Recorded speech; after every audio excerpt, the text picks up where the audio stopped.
지난 한 주간 어떻게 지나셨습니까? 저는 지난 주간에 4일 동안 소방교육을 다녀왔습니다. 늘 그래왔듯이 언제나 뭐든지 열심히 이제 했는데 나름 유익했고 소방에 관련하여서 전문적인 지식도 습득했는데 이런 말을 들었습니다. 불을 내는 사람이 따로 있고 불을 끄는 사람이 따로 있다는 거예요. 장난이든 부주이든 불을 내는 사람은 따로 있고 목숨을 걸고 불을 끄는 사람들이 따로 있다.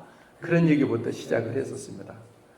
그 말을 듣고 보니까 아하, 이 불 내고 불 끄는 것만 그런 것이 아니라 가정이든 국가든 어디서든지 문제를 일으키고 또 사고치고 재앙을 몰고 오는 사람은 따로 있고 그 문제를 해결하고 그 사태를 수습하고 또 모든 것을 막고 좋게 하는 사람은 따로 있겠구나 생각했습니다. 아담은 어떤 일을 했죠? 문제를 일으켰고 아담이 사고를 쳤고 재앙을 몰고 왔죠. 아담이. 제2의 아담인 예수 그리스도는 그 모든 문제를 그의 피와 십자가로 다 해결하시고 사태를 수습하시고 사망을 사망시키시고 생명으로 덮는 그 일을 우리 예수님이 하셨죠. 오늘 그 성경 말씀에는 나발과 아비가일은 한 집에 사는 부부인데 남편인 나발은 문제를 일으키고 사고를 쳤고 재앙을 가져온 사람이 됐죠. 반면에 그의 아내 아비가일은 그 문제를 해결하고 재앙을 막는 또 모든 상황을 또 좋게 한 사람이 아비가일이죠. 나발은 지혜가 없었고 아비가일은 지혜로운 여인이었죠. 이처럼 지혜는 모든 문제를 수습하고 또 지혜는 모든 상황을 좋게 하는 것입니다. 우리들에게 지혜의 왕이신 예수 그리스도의 지혜가 우리에게 차고 넘칠 수 있게 되길 바랍니다. 나발은 어떤 사람이었을까요? 성경의 보고에 의하면 나발은 완고했고 행실이 악한 사람이었다라고 말씀을 합니다. 그는 은혜를 알지 못하는 사람이었죠. 나발은 다윗으로부터 많은 도움을 받았습니다. 그는 목축업을 크게 했는데 다윗 일행이 지켜주었죠. 그래서 나발의 가축들이 블레셋으로부터 약탈당하지 않도록 그래서 울타리가 되어주고 그때 그는 양 3,000마리, 염소 1,000마리에서 일약 부호가 될 수가 있었었죠. 하지만 나발은 은혜를 원수로 갚았죠. 나발은 자신의 은인인 다윗을 모욕을 하고 모멸감을 주었습니다. 그가 1년에 한 번씩 양털을 깎는 그런 기간이 있는데 우리로 말하면 추수하는 때죠. 양을 치는 사람들은 양털 깎는 날이 큰 티데이가 되는 것이죠. 그래서 그는 그날에 잔치를 벌였는데 그때는 모든 사람을 다 마을 사람을 초대를 하는데 다윗만 딱 뺍니다.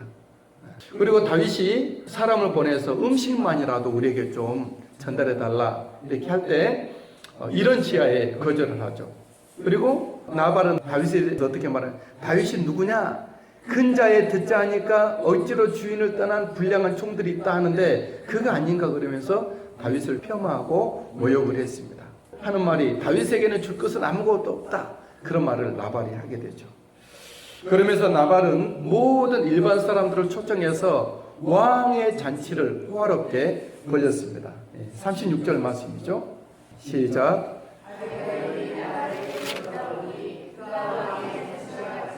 잔치를 그의 집에 배설하고 크게 취하여 마음에 기뻐함으로. 아멘. 거기까지 오겠습니다.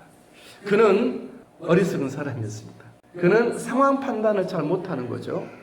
그의 판단력은 제로였고 사람 보는 눈이 없는 눈을 가진 사람이었습니다. 그의 마음은 완고했고 그의 행습은 악행이 가득했고 그래서 그의 분별력 없는 처사는 문제를 일으키고 사고를 쳐서 재앙을 몰고요. 이때 이 순간은 언제죠? 다윗의 군대가 칼을 들고 쳐들어오고 있는 그런 상황이 된 거죠. 나발의 다윗에 대한 모욕과 배연망대에 의해 다윗은 자제력을 잃었습니다. 지금까지는 잘 참아왔어요. 사울 왕이 창을 던지고 사울이 자기를 보내고 군대까지 보내고 친히 12년 동안 사울이 자기를 찾아다녀도 다윗은 블레셋으로 망명하고 또 모압으로 망명을 하고 황무지로 숲으로 굴로 그리고 숨어 다녔지만 그때는 그런 상황에서도 자제를 잃지 않았지만 이 나발의 이 모욕에서는 다윗이 완전히 대노를 하게 된 것이죠. 그래서 다윗은 군사 400명에게 칼을 잡으라 하고 자신도 칼을 잡고 나발의 집으로 지금 진격해 오는 그런 상황이었죠. 여러분, 이처럼 사람이 완고하고 완악하게 되면 재앙을 몰고 옵니다. 우리는 하나님 앞에 어린아이 같은 마음이고 모든 사람들에게 수용성 있는 비단 같은 마음이고 그리고 선악을 분명히 분별하는 지혜를 가지고서 재앙을 몰고 오는 사람이 아니라 복을 가져오는 우리가 되기를 바랍니다. 반면에 그의 아내 아비가일은 지혜로운 여인이었다 그랬습니다. 아비가일은 하인들의 말을 경청하여서 사태 파악을 합니다. 지혜는 뭐죠? 어떤 사람이 지혜롭죠? 막 말을 많이 하는 사람이 지혜롭습니까? 말을 잘하는 사람이 지혜롭습니까? 경청하는 사람이 지혜롭습니다. 할렐루야. 어떤 사람은 막 자기 말만 하고 전화를 다 끊어버린 사람이 있습니다. 여러분, 지혜로운 사람은요, 말을 많이 또 내 말을 막 쏘아대는 것이 아니라 듣는 사람입니다. 또 아비가일은 신속하고 세세하게 다윗의 요구한 이상으로 음식을 준비해서 먼저 보냅니다. 지혜는 무엇입니까? 지혜는 상대방 마음을 세밀하게 살피고 그 마음을 풀어주는 겁니다. 그러니까 우리가 밀도 있는 사람들의 마음을 살피는 것이 굉장히 중요해요. 그리고 선물은 굉장히 또 이때 역할을 하는 거죠. 선물은 아무 때나 보내는 것이 아니고 선물이 역할을 하게 될 때 그때 보내는 것이죠. 아비가일은 다윗 앞으로 자기가 정면 돌파하면서 다윗 앞으로 나아가게 됩니다. 지혜는 어떤 사고가 터졌을 때 피하는 것이 아닙니다. 또 덮어버리는 것도 아니죠. 여러분, 지혜는 뭐죠? 내가 회피하는 것이 아닙니다. 그걸 내가 받아들이고 그것을 해결하기 위해서 내가 그 자리에 중심에 서는 겁니다. 여러분, 또 지혜는 무엇입니까? 지혜는 철저히 낮아지는 겁니다. 아비가일은 다윗 앞에서 내리고 땅에 엎드리고 얼굴을 땅에 댑니다. 그죠? 아비가일은 자기 잘못이 아니지만 남편의 잘못이지만 자기가 정면으로 그것을 맞이하고 그렇게 자기를 낮추는 것이죠. 누가 자기를 낮출 수가 있죠? 높아진 사람이 낮출 수가 있습니다. 겸손이란, 낮추는 것이란 하나님은 우리를 높이시고 우리를 크게 하실 분이시기 때문에 하나님 은혜 가운데 거하셔서 겸손을 나타내는 우리가 될 수 있게 되기를 바랍니다. 아비가일은 모든 책임을 자기에게 돌리라고 말을, 이 모든 죄를 나에게 담당시키라 그런 말을 합니다. 지혜는 뭐죠? 어떤 일에 있어서 아까 잠깐 얘기했듯이 회피하는 것이 아닙니다. 전이시키는 것도 아니에요. 누구 책임이다 그렇게 하는 것도 아니에요. 지혜는 나도 공동 책임을 지는 겁니다. 책임을 지는 것만큼 사람을 얻게 됩니다. 책임을 회피하는 것만큼 사람은 떠나갈 것입니다. 우리에게 가장 큰 기업은 무엇일까요? 가장 큰 우리에게 기업은 사람입니다. 아비가일은 다윗을 세워주죠. 다윗은 자제력을 잃고 분노해서 칼을 뽑아서 오는데 아비가일은 그 지혜로 당신은 이스라엘의 왕이 아닙니까? 말하는. 또 당신은 이스라엘 왕으로 왕관을 쓸 때 마음속에 나발을 친히 죽였다는 그런 마음의 걸림이 없어야 됩니다. 이런 말을 하면서 다윗을 높이고 세워주고 다윗으로 하여금 품위를 지키게 합니다. 지혜는 무엇일까요? 상대를 세워주고 높여주고 당신의 품위를 지키도록 우리가 서비스하는 겁니다. 우리 모두가 그런 지혜가 있게 되길 바랍니다. 사랑하는 여러분, 이런 지혜의 사람을 소개해 드리겠습니다. 지혜의 원천, 지혜의 출처, 지혜의 발원지, 지혜의 왕 예수 그리스도를 소개해 드리겠습니다. 예수 그리스도는 경청의 예수님입니다. 하나님의 모든 것을 예수님은 들으셨고 우리의 모든 억울함과 온통함을 예수님은 다 받으시는 분이에요. 우리 예수님은 하나님과 우리들에게 최고의 선물을 안겨주셨죠. 하나님께는 자기 자신을 선물로 드렸고 우리들에게는 자기의 생명을 우리에게 선물로 주신 것입니다. 예수님은 회피하지 않으셨습니다. 십자가를 지고 간 것입니다. 예수님은 당당히 비아돌로사 그 고난의 길을 십자가를 지고 가신 거예요. 무덤 속에까지 가신 거예요. 우리 예수님은 그리고 철저히 자신을 낮추셨죠. 잘 아시는 내용이죠. 그는 근본 하나님의 보시시나 자기를 낮추사 종과 같이 되었고 사람과 같이 되었고, 예수님은 가장 높으신 분이 가장 낮아지신 분이 예수님이시죠. 지혜 예수님이시죠. 예수님은 모든 짐과 모든 죄와 모든 허물을 자기에게 감당하게 하셨습니다. 지혜 예수님이시죠. 우리 예수님은 하나님의 존귀한 이름을 높이셨고 하나님의 참 사랑을 만천하에 그의 피와 죽으심으로 말미암아 보이셨고, 또 우리들에게까지 우리 예수님 우리를 왕같은 제사장으로 세우시고 우리들로 하여금 이 땅에서 가치 있는 삶, 복음 위에서 살 수 있도록 우리를 세우신 것입니다. 지혜로운 예수님의 그 은혜 가운데 있는 줄 믿습니다. 지혜 여인 아비가일이 지혜롭게 행하여 진노한 다윗을 설득하여 돌아가게 하고, 이제 집에 돌아와서 보니까 어떤 일이 벌어지고 있습니까? 나발이 왕의 잔치를 벌이고 있는 거예요. 호화롭게 사람들 다 초청해서 아마 풍악도 울렸을걸요. 어쩌면 무희 춤추는 여자까지 불렀는지도 모르겠어요. 그래서 아비가일이 다윗을 진정시키고 돌아와서 왕의 잔치를 벌이고 있는 나발에게 말하지 않습니다. 왜 말하지 않았을까요? 말해도 알아듣지 못하니까. 소에게 경을 읽어줄 수가 없죠. 그죠? 나발이라는 어리석고 완고하고 악한 사람에게 얘기를 해봤자 듣지도 않고 또 들어도 무시할 거고 까지 해야 할 수가 있고 알아듣지 못하는 사람이에요. 36절 말씀 읽겠습니다. 시작. 아비가일이 나발에게로 돌아오니 그가 왕의 잔치와 같은 잔치를 그의 집에 배설하고 크게 취하여 마음에 기뻐함으로 아비가일이 밝는 아침까지는 아무 말도 하지 아니하다가 다음날 아침 나발이 포도주가 깬 후에 이 사태에 대해서 말을 합니다. 아비가일이 그 말을 할 때 나발이 어떻게 됐죠? 낙담을 하고 몸이 경직이 되고 떨다가 10일 후에 하나님이 치시고 죽습니다. 37절이죠. 시작. 아침에 나발이 포도주에서 깬 후에 그의 아내가 그에게 이 일을 말하며 그가 낙담하여 몸이 돌과 같이 되었더니 38절. 한 열흘 후에 여호와께서 나발을 치심에 그가 죽으니라. 여러분, 완고하고 어리석고 악한 사람들은 어제 사고치고 오늘 잔치하고 내일 어떻게 되죠? 두려워 떨다가 죽습니다. 여러분, 완고하고 악하고 어리석은 사람은 왕의 잔치로 쭉 살지라도 결국은 뭐가 오죠? 사망이 옵니다. 여러분, 지혜의 왕 예수 그리스도를 따르는 우리는 어제 말씀으로 살아왔고 오늘 하나님을 찬송하고 내일도 하나님 앞에 영광 돌리는 줄 믿습니다. 차이가 있는 거죠. 여러분, 지혜의 왕 예수 그리스도께 붙은 우리는 세상 잔치는 모를지라도 기쁜 천국 잔치로 우리가 초대받게 될 것입니다. 우리는 지혜의 왕 예수 그리스도와 함께 이 땅에서 지혜를 펼쳐가면서 살 수 있게 되기를 주님의 이름으로 축복합니다. 나발이 벌받아 죽었다는 소식을 다윗이 듣죠. 다윗은 나발이 벌받아 죽었다는 소식을 들을 때에 하나님을 찬양합니다.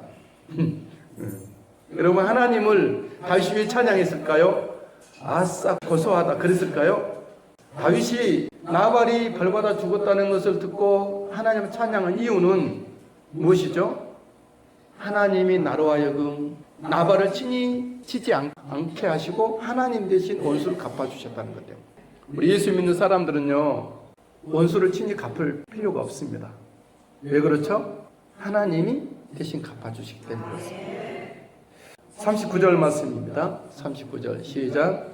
나발의 죽었다함을 다윗이 듣고 이르되 나발에게 당한 나의 모욕을 갚아주사 종으로 악한 일을 하지 않게 하신 여호와를 찬송할지로다.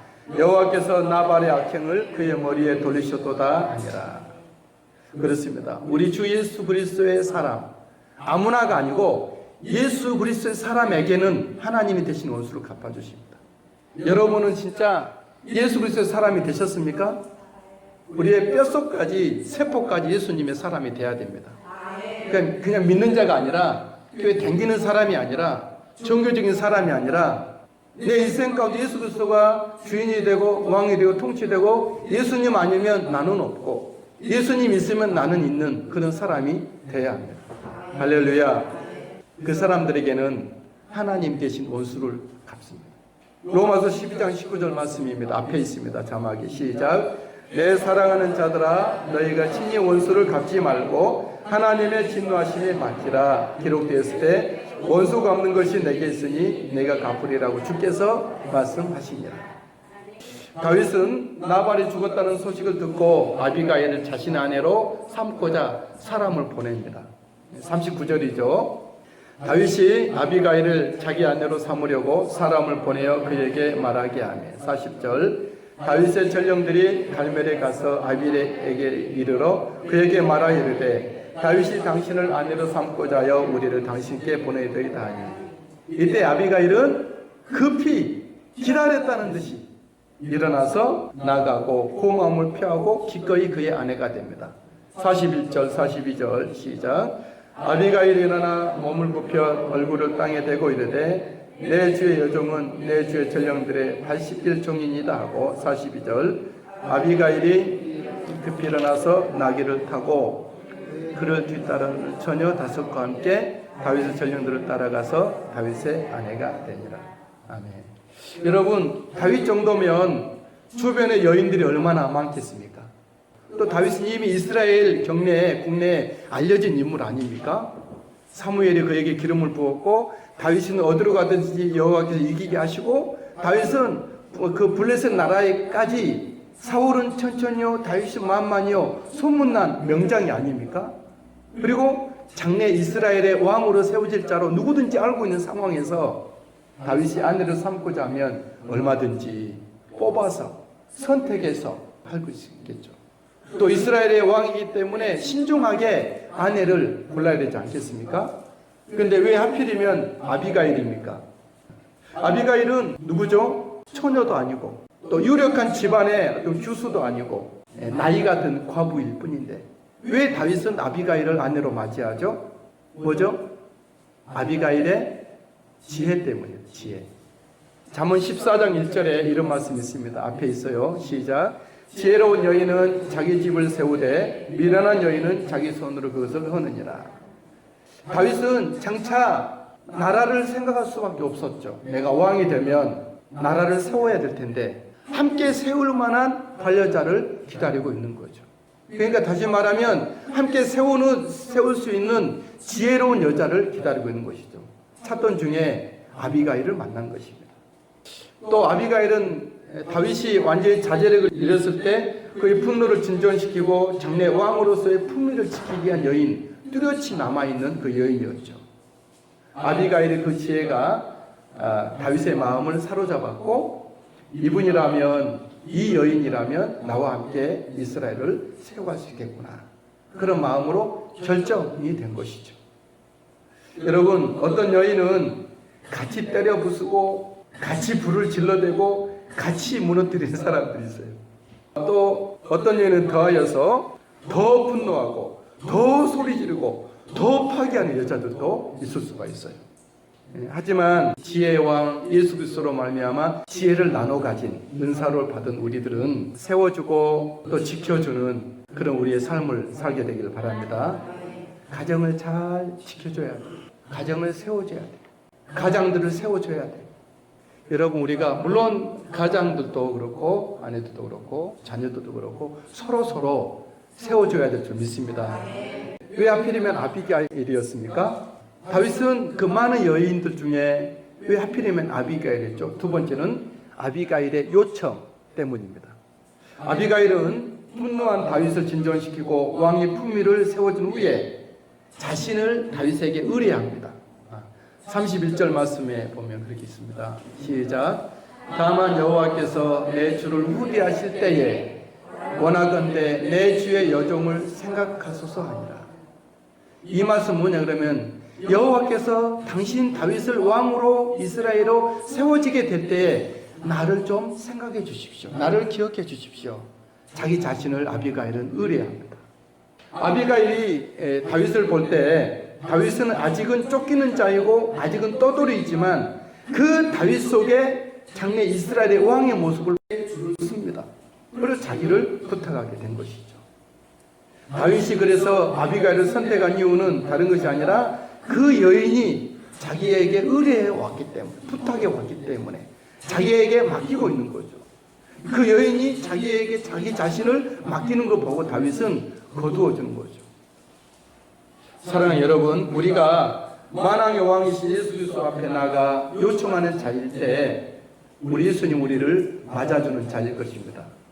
그러면 여러분들은 늘 자주 귀에 있을 때마다 여러분들의 영혼을, 여러분들의 일생을, 여러분의 삶을 예수님께 의뢰하시고 맡길 수 있게 되길 바랍니다. 어떤 사람들은 사람에게 부탁은 잘하면서 예수님께 부탁은 잘 못하는 사람이 있는데 믿음에 문제가 있죠. 믿음에 문제가 있죠. 믿음의 사람은 사람에게 부탁하는 것을 계속 줄이고 주님께 부탁해 가기 시작을 합니다. 예수님께 여러분의 일생을, 주님, 강도가, 예수님 십자가 옆에 강도가 뭐라고 말을 하죠? 나사렛 예수여, 당신이 낙원에 이를 때 나를 생각하여 주십시오. 기억하여 주십시오. 부탁할 때 예수님 뭐라고 말씀하세요? 오늘 네가 나와 함께 낙원에 있을 것이다. 만약에 그 강도가 예수님께 자신을 부탁하지 않았다 그러면 예수님의 그 말씀도 안 하실 수 없었을 거예요. 우리의 믿음이란, 우리 신앙 고백이란 내 자신을 예수님 그분께 부탁을 하는 거예요. 내 자신을 예수님께 의뢰하는 거예요. 내 이 상황을 주님께 맡기고 주님 앞에 해결해 달라고 주님 앞에 드리는 거예요. 그래, 예수님을 알고 깨닫고 예수님을 만난 사람들은 작은 것이라도 다 모조리 예수님께 부탁을 합니다. 자, 여러분들 예수님께 부탁하여 의뢰하여 주님 앞에 드려서 모두가 다 예수님의 복된 신부가 될 수 있게 되기를 바랍니다. 아비가일을 시작으로 다윗의 아내들이 교체가 되죠. 아비가일 다음에 이스라엘의 아히노암이 다윗의 아내로 들어오고 애초에 다윗 왕의 아내였던 사울 왕의 둘째 딸 미갈은 그래서 제외가 됩니다. 43절, 44절 다윗이 또 이스라엘 아히노암을 아내로 맞았더니 그들 두 사람이 그의 아내가 됩니다. 44절 사울이 그의 딸 다윗의 아내 미갈을 갈림에 사는 라이스의 아들 발디에게 주었더라. 아멘. 여러분, 같은 세상에 살지만, 같은 시대에 살지만 예수님의 신부된 사람도 있고 또 스스로 생각하기를 나는 하늘나라의 왕자다, 공주다 자제된 사람들이 예수님께 끊어진 사람들도 있습니다. 자, 여러분들은 아비가일처럼, 다른 남자의 아내였던 아비가일처럼 세상과 짝하였던 우리들의 모습이지만 이제는 예수님과 짝하여서 예수님의 신부가 되는 삶으로 살 수 있게 되기를 바랍니다. 예수님 보고파